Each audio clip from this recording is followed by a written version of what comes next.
ಒಂದು ದೂರದ ಹಳ್ಳಿ. ಸಂಜೆ ಆಗುತ್ತಿದ್ದಂತೆ ಎಲ್ಲ ಮನೆಗಳಲ್ಲೂ ದೀಪ ಬೆಳಗುತ್ತಿತ್ತು. ಆದರೆ ಹಳ್ಳಿಯ ಹೊರಭಾಗದಲ್ಲಿ ಒಂದು ಹಳೆಯ ಬಿದ್ದ ಮನೆ ಇತ್ತು. ಅಲ್ಲಿ ಮಾತ್ರ ಯಾವತ್ತೂ ಮೌನ. ಹಳ್ಳಿ ಜನ ಹೇಳ್ತಿದ್ರು, ಆ ಮನೆಗೆ ರಾತ್ರಿ ಹೋದವರು ಮತ್ತೆ ಹಳ್ಳಿ ಕಾಣಲೇ ಇಲ್ಲ ಅಂತ. ಮಕ್ಕಳಿಗೆ ಆ ಮನೆ ಒಂದು ಭಯದ ಕತೆ, ಹಿರಿಯರಿಗೆ ಒಂದು ಶಾಪದ ನೆನಪು ಆಗಿತ್ತು. ರಂಗಪ್ಪ ಬಡವನಲ್ಲ, ಆದರೆ ತೃಪ್ತಿ ಇಲ್ಲದವನು. ಇದ್ದಿದ್ದರಲ್ಲಿ ಸಂತೋಷ ಪಡುವ ಗುಣ ಅವನಿಗೆ ಇರಲಿಲ್ಲ. ಇನ್ನಷ್ಟು ಇದ್ದಿದ್ರೆ ಜೀವನ ಚೆನ್ನಾಗಿರ್ತಿತ್ತಲ್ಲ ಅಂತ ದಿನವೂ ಬಡಬಡಿಸಿದ್ದ. ಒಂದು ದಿನ ಹಳ್ಳಿಯವನೊಬ್ಬ ಹೇಳ್ದ, ಆ ಮನೆಯಲ್ಲಿ ಚಿನ್ನ ಇದೆ, ಆದ್ರೆ ಅದು ಶಪಿತ. ರಂಗಪ್ಪನ ಕಣ್ಣು ಮಿಂಚಿತು. ಭಯ ಅವನ ಮನಸ್ಸಿನಲ್ಲಿಯೇ ಇರಲಿಲ್ಲ. ರಂಗಪ್ಪ ಹೇಗೋ ಆ ಮನೆ ಒಳಗಡೆ ಬಂದೇ ಬಿಡ್ತಾನೆ. ಜಾಡು ತುಂಬಿದ ಆ ಮನೆ ಭೂತ್ ಬಂಗಲೆ ತರ ನೋಡೋಕೆ ಕಾಣ್ತಿತ್ತು. ಒಳಗೆ ಚಿನ್ನದ ಪೆಟ್ಟಿಗೆಯ ನಾಣ್ಯಗಳನ್ನು ತುಂಬಿದ ಒಂದು ದೊಡ್ಡ ಪೆಟ್ಟಿಗೆ ರಂಗಪ್ಪನ ಕಣ್ಣಿಗೆ ಕಾಣಿತು. ಅದರಲ್ಲಿದ್ದ ಎಲ್ಲಾ ನಾಣ್ಯಗಳನ್ನು ನೋಡುತ್ತಾ ಅಲ್ಲೇ ನಿಂತ.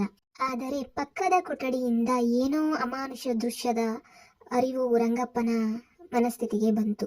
ಈ ಮನೆಯಲ್ಲಿ ನನ್ನ ಬಿಟ್ಟು ಯಾರೋ ಇದ್ದಾರೆ ಎನ್ನುವ ಸೂಚನೆ ರಂಗಪ್ಪನಿಗೆ ಕಾಣಿಸ್ತಿತ್ತು.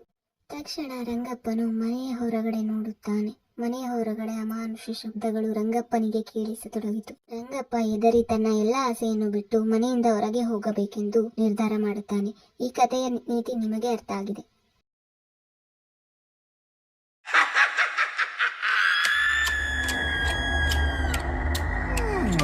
ಗ್ರಾಮದ ಹೊರವಲಯದಲ್ಲಿ ಒಂದು ಹಳೆಯ ಮನೆ.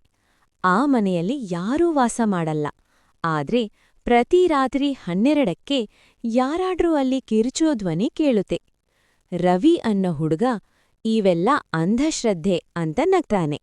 ಒಂದು ರಾತ್ರಿ ಟಕ್ ಟಕ್ ಟಕ್ ಬಾಗಿಲಿಗೆ ತಟ್ಟಿದ ಶಬ್ದ.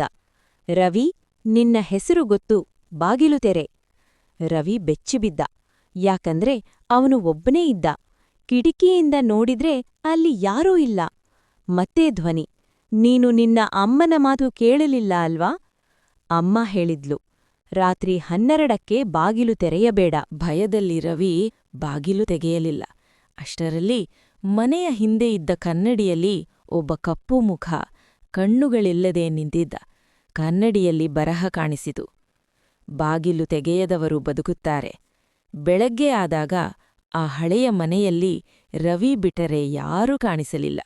ಗ್ರಾಮದವರು ಹೇಳುತ್ತಾರೆ, ರಾತ್ರಿ 12ಕ್ಕೆ ಬಾಗಿಲು ತಟ್ಟೋದು ನಿನ್ನ ಭಯವನ್ನೇ ನಿನ್ನ ಬಳಿ ಕರೆದುಕೊಂಡು ಬರೋದು.